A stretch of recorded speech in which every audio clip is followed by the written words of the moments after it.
Olha, hoje vamos falar sobre o câncer de pulmão. O câncer de pulmão pode começar nas células que revestem os brônquios e partes do pulmão, como os bronquíolos e alvéolos. A doença se desenvolve a partir do crescimento desordenado das células, provocando o aparecimento de um tumor que tem a capacidade de se disseminar para outras partes do corpo.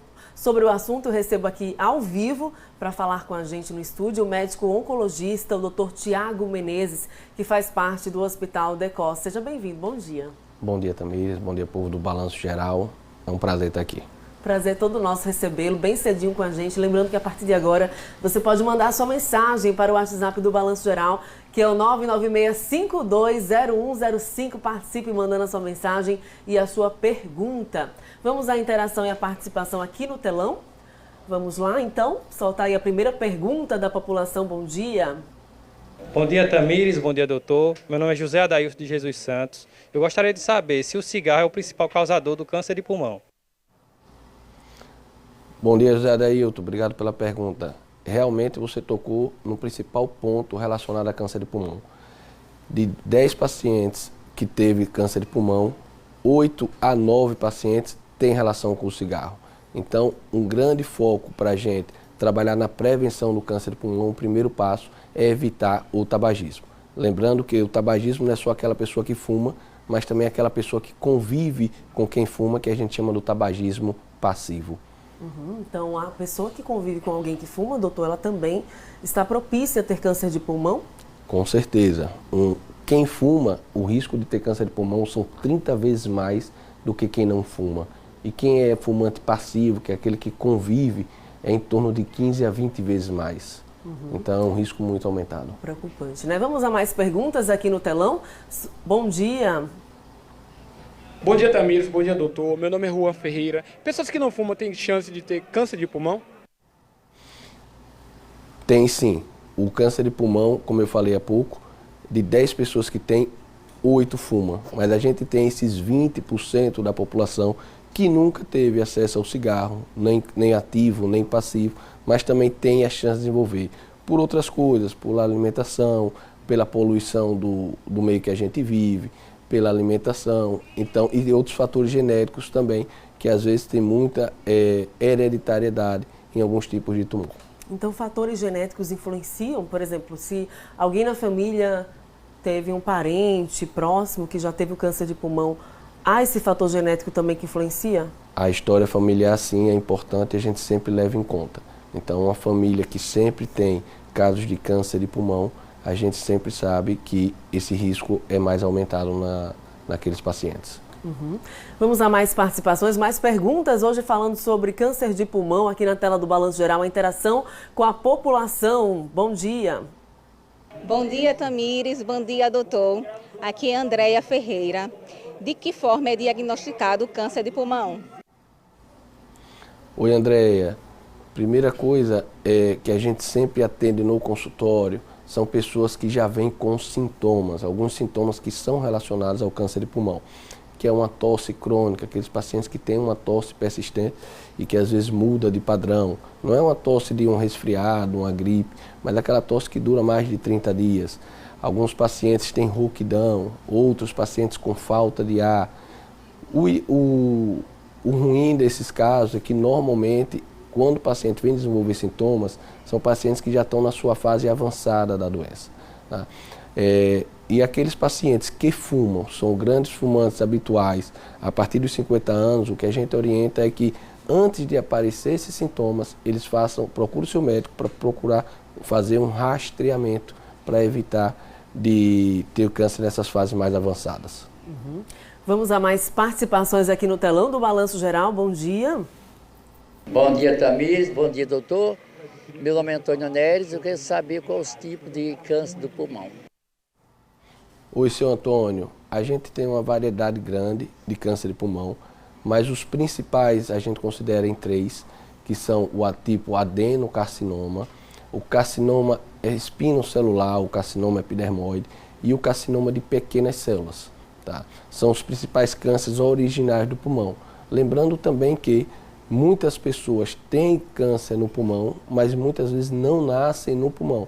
Aí já são o que a gente chama de um tumor metastático, que nasceu em outra parte, seja no intestino, seja no rim, e foi se disseminar para o pulmão. Tem mais participações aqui, chegando pelo WhatsApp do Balanço Geral em tempo real, online aqui com a população. A Tânia dos Santos, é isso, Tânia? Ela está ligadinha com a gente no bairro São José, em Aracaju. Tânia Souza Silva. E ela pergunta, bom dia, quais são os sintomas do câncer de pulmão nas crianças? É possível que as crianças desenvolvam o câncer de pulmão? É muito raro você ver câncer de pulmão em crianças, porque, como a gente falou, o câncer de pulmão, na sua maioria das vezes, está relacionado a um uso crônico de tabagismo. O que a gente, às vezes, vê em câncer de pulmão de crianças são cânceres que originaram em outra parte do corpo e não necessariamente no pulmão. Agora, uma outra curiosidade chegando aqui para a gente pelo WhatsApp do Balanço Geral, para o Dr. Tiago Menezes, é o seguinte: perder a voz ou não alcançar tons mais altos, né? Você ficar com aquela rouquidão ou não conseguir falar alto, pode indicar aí problemas pulmonares? O que acontece? O câncer de pulmão, principalmente quando ele nasce do lado esquerdo, no pulmão esquerdo, às vezes ele pode invadir um nervo que a gente chama de nervo laringeu, que é que inerva as cordas vocais. Então, quando esse tumor avança e invade esse nervo, você pode desenvolver um quadro de rouquidão. E aí é um quadro novo de rouquidão que você precisa afastar, que tem algum tumor nesse pulmão, que isso seja a causa dessa rouquidão. Em função de pessoas que já fumaram durante longos anos da vida, algumas dessas pessoas têm um certo pigarro matinal, principalmente no iniciozinho do dia. Pode ser algum sinal de complicação? Não. Pigarro, tosse crônica, isso é muito comum de quem é fumante.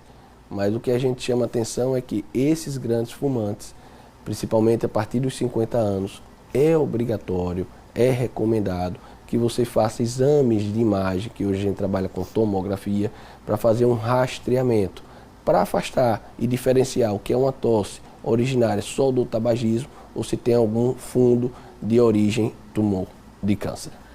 Perfeito, doutor Tiago, obrigada pela explicação. Vamos a mais participações aqui no telão. Bom dia. Bom dia, doutor. Bom dia, Tamires. Meu nome é Rosiane Esmerim. Quais são os tratamentos para o câncer de pulmão? Então, para câncer de pulmão, a gente vai ter vários tipos de tratamento, a depender do tipo de tumor e da fase com que a gente faz o diagnóstico. Quando a gente faz o diagnóstico na fase bem inicial, que a gente chama de estadio 1, normalmente a cirurgia disparado é o principal tratamento.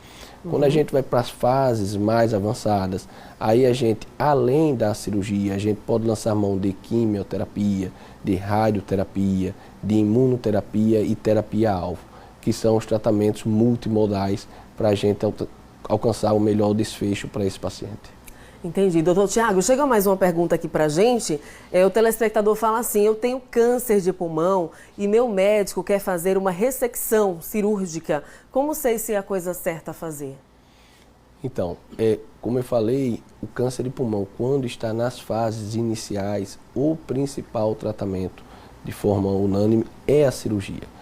Então, quando a gente consegue ter a oportunidade de fazer o diagnóstico desse câncer numa fase inicial, essa fase inicial a gente tem um objetivo que é a cura desse paciente e a cirurgia é ponto preponderante para a gente alcançar esses objetivos. Qual a orientação agora para prevenir, né? Nós já falamos sobre os sintomas, as causas, os tratamentos e prevenir. Então, prevenir, o que a gente chama, é o que a gente já sabe, que de 10 pessoas, 8 a 9 tem relação com o tabagismo. Então, se a gente fala em prevenção, o principal fato é evitar o tabagismo ou ficar próximo de pessoas que fumam, porque só aí você já diminui e muito a sua chance de ter câncer. E aqueles pacientes que são grandes tabagistas, têm dificuldade de largar o tabagismo, que a gente fala é que procure um profissional, um pneumologista, um clínico, que tem acesso a ferramentas para ajudar você a conseguir largar o tabagismo desde que você deseje, que isso é o primeiro passo. Não adianta você procurar um médico para largar o tabagismo se você não tem interesse em largar o tabagismo. Mas em prevenção, o principal é isso. E aqueles pacientes que fumam muito, o que a gente orienta é que procure o seu médico para fazer um rastreamento, um exame de tomografia, assim como a mulher costuma fazer com mamografia, para identificar lesões precoces na mama, aqueles grandes tabagistas também são indicados a fazer tomografia a partir dos 50 anos de idade, para identificar se aparecer lesões pequenas que tratem de forma curativa. Doutor Tiago, a gente quer agradecer a sua participação aqui com a gente, as suas informações. A gente sempre diz aqui que informação salva vidas e é bom demais tê-lo aqui com a gente, também todo o time do Hospital Decos. Muito obrigada, excelente dia. Obrigado, Tamires, parabéns pela iniciativa e a gente está sempre à disposição para levar saúde, informação e saúde para a população. Nós que agradecemos.